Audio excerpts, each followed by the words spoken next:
Hello friends, आज हमारा topic है ईसीजी, इलेक्ट्रोकार्डियोग्राम। तो आज हम पढ़ने वाले ईसीजी के बारे में। तो ये ईसीजी की वेव कैसे प्रोडक्शंस होती है वो हम पढ़ेंगे। तो ईसीजी का मीनिंग क्या होता है? तो इलेक्ट्रो का मीनिंग होता है इलेक्ट्रिक एक्टिविटी। क्या होता है इलेक्ट्रो का मीन्स? Electric activity. कार्डियक का मीन्स होता है हार्ट। और ग्राम का मीन्स होता है productions of the wave. Wave का प्रोडक्शंस होता है।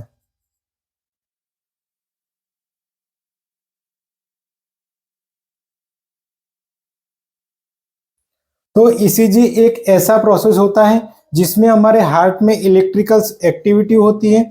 उस इलेक्ट्रिकल्स एक्टिविटी को हम ग्राफ के रूप में प्रेजेंट करते हैं। उस ग्राफ का एनालिसिस करते हैं और उस ग्राफ का एनालिसिस करके हमारे हार्ट में कोई प्रॉब्लम है या नहीं वो हम बता सकते हैं। तो आज हम पढ़ने वाले ईसीजी, इलेक्ट्रोकार्डियोग्राम। ये वेव कैसे प्रोडक्शंस होती है वो हम पढ़ेंगे। तो हमारा हार्ट की स्ट्रक्चर है। इस हार्ट में अपर साइड में क्या होता है? एट्रियम होता है। अपर साइड में एट्रियम होते हैं और लोअर साइड में वेंट्रिकल्स होते हैं। तो राइट साइड में होते हैं right atrium, right ventricle. Left side में लेफ्ट एट्रियम और लेफ्ट वेंट्रिकल।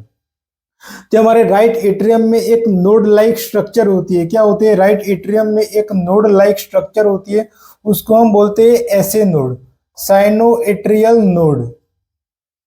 ये ऐसे नोड क्या करता है? तो ऐसे नोड करता है electricals impulse, positive electricals impulse generate करता है। क्या करता है ऐसे नोड?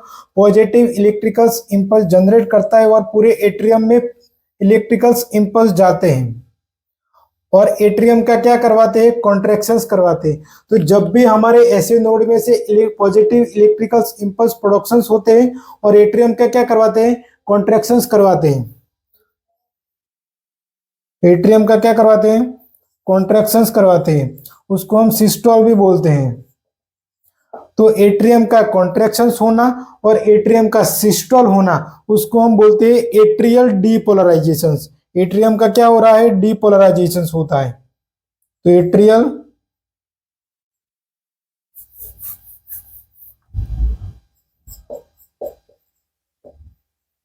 डीपोलराइजेशंस।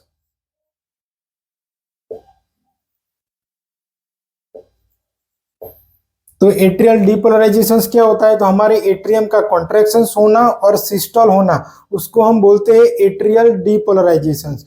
तो जब भी हमारे हार्ट में एट्रियल का डीपोलराइजेशंस होता है तो हमें फर्स्ट वेव मिलती है पी वेव। कौन सी वेव मिलती है? पी वेव मिलती है। तो कि एट्रियम का क्या होता है? कॉन्ट्रैक्शंस होता है और एट्रियम का डीपोलराइजेशंस होता है, तो हमें फर्स्ट वेव मिलती है पी वेव। उसके बाद क्या होता है? इधर दूसरी नोड लाइक स्ट्रक्चर होती है, उसको हम बोलते हैं एवी नोड। ये एट्रियम के और वेंट्रिकल के बीच में होती है, इसलिए हम बोलते हैं इसको एट्रियो वेंट्रिकुलर नोड बोलते हैं। क्या बोलते हैं? Atrio ventricular node. तो जब ए इम्पल्स किधर आके रुकती है? एवी नोड में आके रुकते हैं, तो इधर वेव में कोई भी वेव नहीं मिलती। उसके बाद क्या होता है? ए एवी नोड में से इम्पल्स जनरेट होते हैं और बंडल्स ऑफ हिस में आते हैं। बंडल्स ऑफ हिस में वेंट्रिकल्स में आते हैं। तो इधर हम सपोज लगा के इधर पॉजिटिव इलेक्ट्रोड्स लगाया हुआ है और एक इधर नेगेटिव इलेक्ट्रोड्स लगाया हुआ है। तो ये नेगेटिव के डायरेक्शंस में मूव करते हैं। ये पॉजिटिव इलेक्ट्रोड्स होते हैं जो नेगेटिव डायरेक्शंस में मूव करते हैं। उसकी वजह से हमें नेगेटिव वेव मिलती है, क्यू वेव। कौन सी मिलती है? Q wave. उसके बाद ये राइट साइड में जाते हैं इम्पल्स और लेफ्ट साइड में जाते हैं। तो राइट साइड में और लेफ्ट साइड में वेंट्रिकल्स में जाते हैं और वेंट्रिकल का क्या करवाते हैं? कॉन्ट्रैक्शंस करवाते हैं। तो इम्पल राइट राइट साइड के वेंट्रिकल्स में जाएंगे और लेफ्ट साइड के वेंट्रिकल्स में जाएंगे। तो वेंट्रिकल्स में क्या करवाएंगे? कॉन्ट्रैक्शंस करवाते हैं। तो वेंट्रिकल का कॉन्ट्रैक्शंस होता है, किसका होता है? वेंट्रिकल का। और वेंट्रिकल का सिस्टोल होना,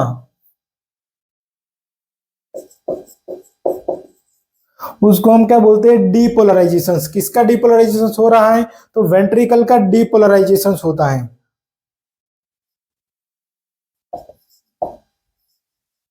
वेंट्रिकुलर डीपोलराइजेशन।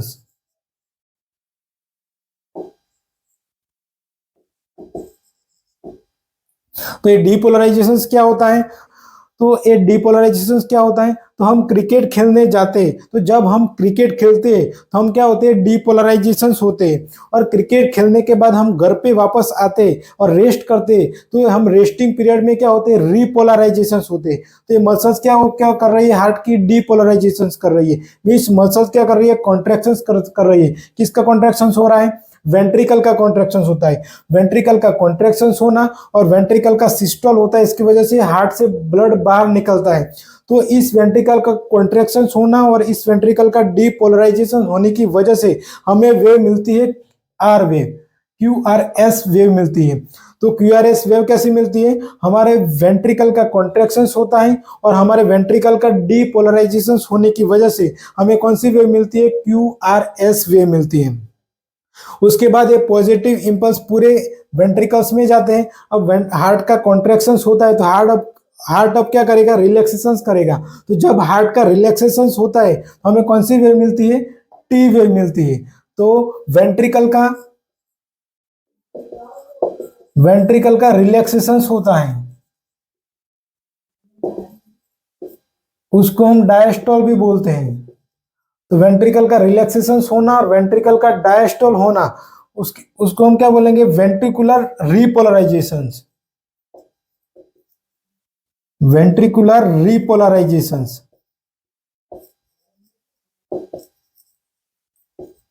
उस वेंट्रिकुलर रिपोलराइजेशन होने की वजह से वेंट्रिकल क्या करेगा?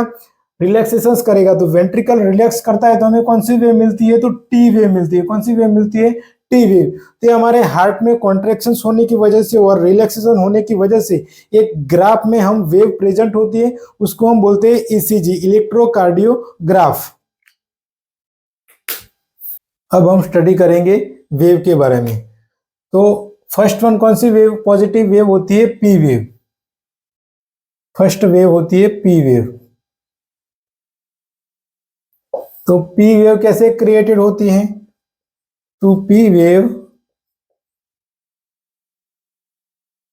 क्रिएटेड व्हेन एट्रियम का क्या हो रहा था?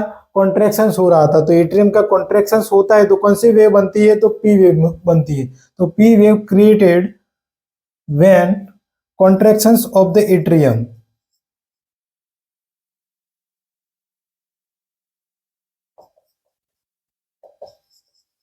एट्रियम का कॉन्ट्रैक्शन होता है तो कौन सी वेव बनती है? पी वेव बनती है। उसको कैसे रिप्रेजेंट करते हैं?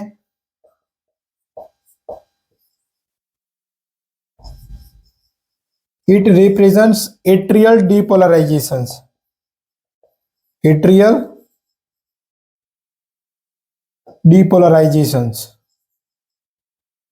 उसको हम बोलते हैं एट्रियल का डीपोलराइजेशन होता है। तो एट्रियल का डीपोलराइजेशन होने की वजह से हमें कौन सी वेव मिलती है? पी वेव मिलती है। तो ये फर्स्ट पॉजिटिव वेव होती है। पी वेव क्या होती है? हमारी फर्स्ट पॉजिटिव वेव होती है।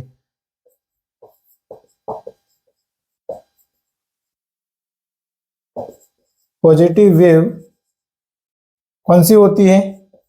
पी वेव होती है। तो फर्स्ट पॉजिटिव वेव हमारी पी वेव होती है। तो हमारी पी वेव हो गई।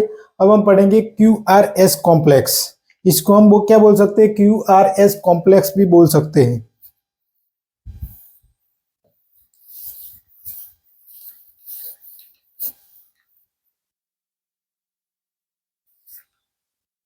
तो हमारी सेकंड वन होती है Q R S complex.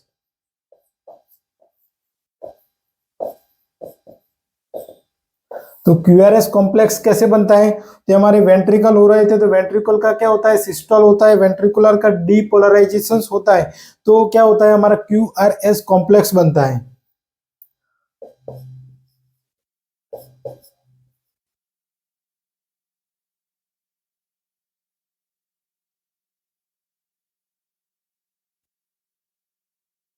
QRS complex is created when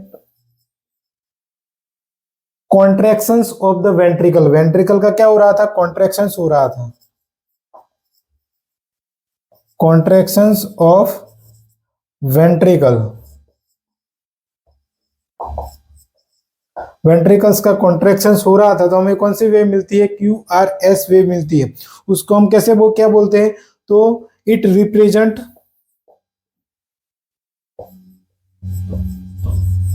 ventricular depolarisation, क्या बोलते हैं, वेंट्रिकुलर डीपोलराइजेशन। वेंट्रिकल का डीपोलराइजेशन होता है तो हमें कौन सी वेव मिलती है, क्यू आर एस कॉम्प्लेक्स मिलता है। अब आता है टी वेव।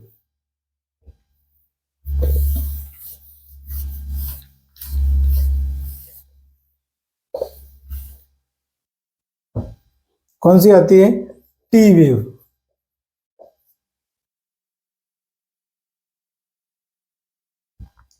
तो T wave is created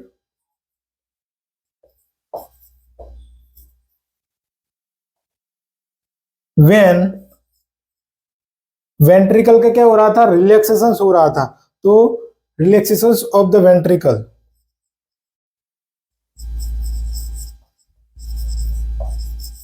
ventricle ventricle का रिलैक्सेशन हो रहा था, वेंट्रिकल का डायस्टॉल हो रहा था। तो कौन सी वेव जनरेट हो रही थी, टी वेव जनरेट हो रही थी। उसको कैसे रिप्रेजेंट करते हैं, इट रिप्रेजेंट्स वेंट्रिकुलर रीपोलराइजेशन। क्या हो रहा है, रीपोलराइजेशन। तो वेंट्रिकुलर का रीपोलराइजेशन होता है तो कौन सी वेव मिलती है, टी वेव मिलती है। ये हमारा ईसीजी में ग्राफ कैसे प्रोडक्शन होता है वो हमने स्टडी किया। तो पी वेव में कोई प्रॉब्लम होती है तो हम सोचेंगे कि हमारे एट्रियम में कोई प्रॉब्लम होती है। तो एट्रियम में कोई प्रॉब्लम होती है तो हमें पता चलेगा कि हमारे पी वेव में प्रॉब्लम है। अब क्यूआरएस कॉम्प्लेक्स में कोई प्रॉब्लम होती है, हमारे वेंट्रिकल में हाइपरट्रॉपी होती है तो हमारे चेंजेस क्यूआरएस कॉम्प्लेक्स में चेंजेस आते हैं। और हमारे टीवे में कोई प्रॉब्लम होती है तो हमें पता चलेगा कि हमारे वेंट्रिकल के डायस्टॉल होने में कोई प्रॉब्लम है।